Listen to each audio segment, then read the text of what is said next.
Media times news channel देखे आप सभी दर्शकों का बहुत बहुत स्वागत है। मैं हूं रमनदीप कौर।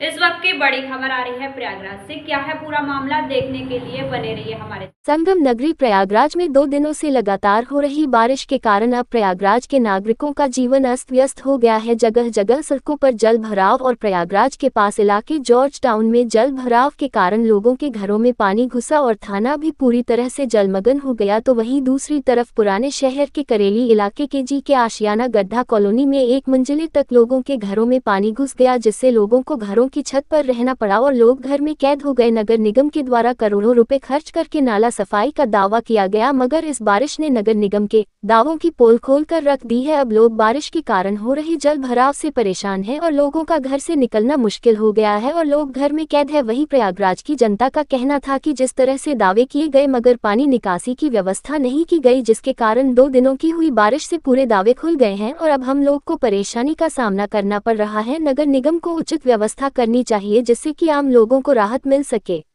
और आप देखेंगे करेली का जो चाचर नाला है जा रहा है, उसके 3 जल निकासी के स्रोत थे जो 2 बंद हो गए थे पूरी तरीके से। इस बार मैन पावर लगा करके उन स्रोतों को खुलवाने का भी काम हुआ है। तो बहुत विशेष काम भी हुए, लेकिन इसके बावजूद भी पुराना शहर है और कहीं कहीं जल भराव की समस्या भी है। लेकिन हम लोगों का प्रयत्न प्रयास ये है कि कहीं जल भराव कंटिन्यू बना ना रहे। पानी बरसेगा तो स्वाभाविक है धीरे धीरे ही निकल कर के जाएगा, तो आधा घंटा 1 घंटा की समस्या ये उत्पन्न होती है। लेकिन कई दिनों तक जल भराव ना हो, उसके लिए हम लोगों ने व्यापक तैयारियां की है। संबंधित अधिकारियों को भी निर्देशित किया गया है। इसके बावजूद भी अगर कहीं से कोई कोताही की जाती है तो उनके खिलाफ कठोर दंडात्मक कार्रवाई भी की जाएगी।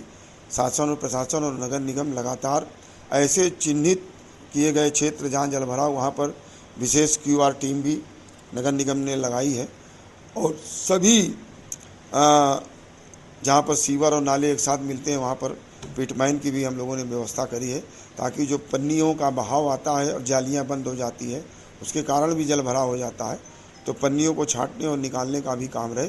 साथ ही साथ मैं शहर के लोगों से भी अपील करूँगा कि नालों में अपने घर का कचरा न फेंकें, प्लास्टिक न फेंकें, अपने घर के रजाई गद्दा नालों में न फेंकें। आप देखेंगे जब सफाई होती है तो कहीं दरवाज़ा निकलता है नालों से, कहीं रजाई गद्दा निकलता है, कहीं तकिया निकलती है, कहीं प्लास्टिक निकलती है। तो इन चीज़ों का उचित निस्तारण करें और सिंगल यूज प्लास्टिक का उपयोग बंद करें, ताकि हमारे शहर के सीवर और नाले निर्बाध रूप से चलते रहें और जल भराव की समस्या का समाधान होता रहे।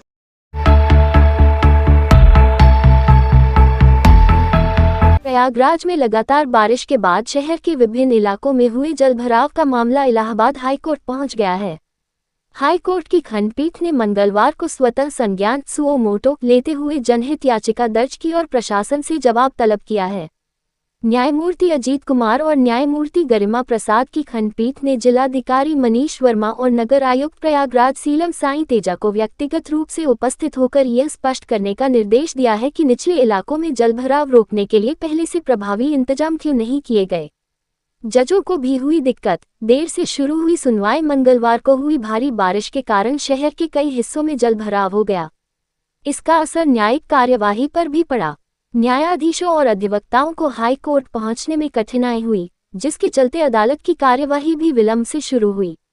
स्थिति को देखते हुए हाई कोर्ट ने दिन भर नो एडवर्स ऑर्डर लागू रखा, यानी किसी पक्ष के वकील की अनुपस्थिति के कारण उसके खिलाफ कोई प्रतिकूल आदेश पारित नहीं किया गया। खंडपीठ ने सचिव नगर विकास एवं नियोजन विभाग उत्तर प्रदेश सरकार को निर्देश दिया है कि वे 2 दिन के भीतर व्यक्तिगत हलफनामा दाखिल कर बताएं कि शहर में जलभराव रोकने के लिए कौन कौन सी योजनाएं स्वीकृत की गई हैं और उन पर क्या प्रगति हुई है। कोर्ट ने टिप्पणी की कि जलभराव के कारण न केवल व्यापारिक गतिविधियां प्रभावित हो रही हैं, बल्कि न्यायाधीशों के अदालत पहुंचने में भी बाधा उत्पन्न हो रही है, जो न्याय प्रशासन को प्रभावित करने वाला गंभीर विषय है। अधिकारियों को आदेश की सूचना देने के निर्देश हाईकोर्ट ने महाधिवक्ता अजय कुमार मिश्रा, अपर महाधिवक्ता M.C. चतुर्वेदी, मुख्य स्थायी अधिवक्ता मनोज कुमार सिंह और अपर मुख्य स्थायी अधिवक्ता प्रदीप कुमार शाही को अगली सुनवाई में सहयोग करने के निर्देश दिए हैं। वहीं रजिस्ट्रार अनुपालन को आदेश की प्रति तत्काल संबंधित अधिकारियों तक पहुंचाने को कहा गया है।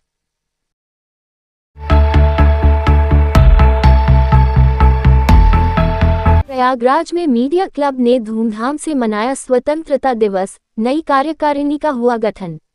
प्रयागराज देश के स्वतंत्रता दिवस के पावन अवसर पर जहां पूरा देश आजादी के जश्न में डूबा है, वहीं संगम नगरी प्रयागराज में पत्रकारों के अग्रणी संगठन मीडिया क्लब के प्रांगण में राष्ट्रीय पर्व को बेहद हर्षोल्लास के साथ मनाया गया। कार्यक्रम के दौरान क्लब के अध्यक्ष अनुपम शुक्ला और सचिव अरुण सोनकर ने संयुक्त रूप से ध्वजारोहण किया, जिसके बाद सभी उपस्थित सदस्यों ने गौरव के साथ राष्ट्रगान गाया। संगठन का विस्तार और नवनियुक्त पदाधिकारियों का शपथ ग्रहण। ध्वजारोहण के उपरांत मीडिया क्लब के संगठन का विस्तार किया गया। इस दौरान नवनियुक्त पदाधिकारियों को क्लब के अध्यक्ष अनुपम शुक्ला और मुख्य ट्रस्टी सैयद मोहम्मद आमिर ने पद और गोपनीयता की शपथ दिलाई। सचिव बने अरुण सोनकर, उपाध्यक्ष बने प्रशांत शर्मा, कोषाध्यक्ष बने तारकेश्वर पांडेय, प्रकाशन मंत्री बने दिलीप जायसवाल, सह प्रकाशन मंत्री बने Ajay Kushwaha, legal advisor tax बने मानस केसरी और कार्यकारिणी में शामिल हुए नए चेहरे सदस्य अबुल कलाम रायन, आलोक जायसवाल, मनोज सिंह मनु, अनुराग दुबे, ज्ञानेश्वर शर्मा, अशद कुरैशी, श्यामू कुशवाहा और हिमांशु त्रिपाठी।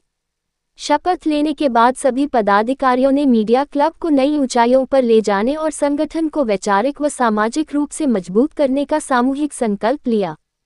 पत्रकारों के हित में सदैव तत्पर रहेगा मीडिया क्लब, अनुपम शुक्ला। सभी नए पदाधिकारियों को बधाई देते हुए मीडिया क्लब के अध्यक्ष अनुपम शुक्ला ने उनके उज्जवल भविष्य की कामना की। उन्होंने अपने संबोधन में स्पष्ट किया कि मीडिया क्लब का मुख्य ध्येय पत्रकारों के हितों की रक्षा करना है। उन्होंने कहा, हमारा संगठन निरंतर पत्रकारों की सहायता के लिए कार्य करता रहेगा। चाहे हमारे संगठन का पत्रकार साथी हो या किसी अन्य संगठन का, जब भी किसी पत्रकार को मदद की जरूरत होगी, मीडिया क्लब पूरी मजबूती के साथ उसके साथ खड़ा रहेगा। सहभोज के साथ संपन्न हुआ उत्सव। शपथ ग्रहण समारोह के समापन के बाद मीडिया क्लब परिसर में एक विशेष सहभोज सामूहिक भोज का आयोजन किया गया। इसमें सभी पत्रकार साथियों ने एक साथ बैठकर भोजन किया और परस्पर मिलकर स्वतंत्रता दिवस की बधाइयां बांटी। इस गरिमामय अवसर पर शहर के कई वरिष्ठ पत्रकारों और गणमान्य नागरिकों की गरिमामयी उपस्थिति रही। कार्यक्रम में मुख्य रूप से वरिष्ठ पत्रकार जी.एन. यादव, वरिष्ठ पत्रकार सलमान अहमद, शरद मालवीय, विनोद पांडे, काशी जायसवाल, कार्यालय प्रभारी जी.एन. वैश्य, सह कार्यालय प्रभारी विलास गुप्ता, मोहम्मद इरफान, आनंद श्रीवास्तव, शिवजी मालवीय, ए.के. नायर, कारी आरफीन, आकाश गुप्ता, सुधाकर सिंह, कपिल सिंह, डॉक्टर आदित्य चंद्र प्रकाश, रहीम अहमद सहित भारी संख्या में पत्रकार साथी और अधिवक्ता मौजूद रहे। हमारे पत्रकार साथी रिजवान अहमद, जो कि काफी सक्रिय थे, मगर आज उनकी गंभीर रूप से वो ग्रसित है। उनको डॉक्टर ने ब्लड कैंसर के लिए डायग्नोस किया। आज मीडिया क्लब आया है उसकी मदद के लिए। कोई हम दिखावा नहीं करना चाहते, मगर हम आपसे अपील करेंगे कि जो मदद हो सके आप भी बढ़ चढ़ के रिजवान की करें, जिससे कि उनका बेहतर इलाज हो सके और फिर वो स्वस्थ होकर हम सबके बीच में आ सकें। और रिजवान का पर्सनल क्यूआर और अकाउंट पे ही लोग पैसे ट्रांसफर करें, जिससे कि उनकी मदद हो सके। रिजवान का खाता भी है, उसका कोड भी हम लोग जारी कर देंगे क्यूआर, और हम खाता नंबर भी उसका जारी कर देंगे। मगर आप सबसे रिक्वेस्ट है कि उस साथी की मदद करें, पत्रकार की, कि वे फिर से अपनी खुशहाली जीवन में अपने परिवार के साथ काम कर सके और रिजवान के ही पूरे अकाउंट्स में उसकी मदद उस तक पहुंचाए। धन्यवाद।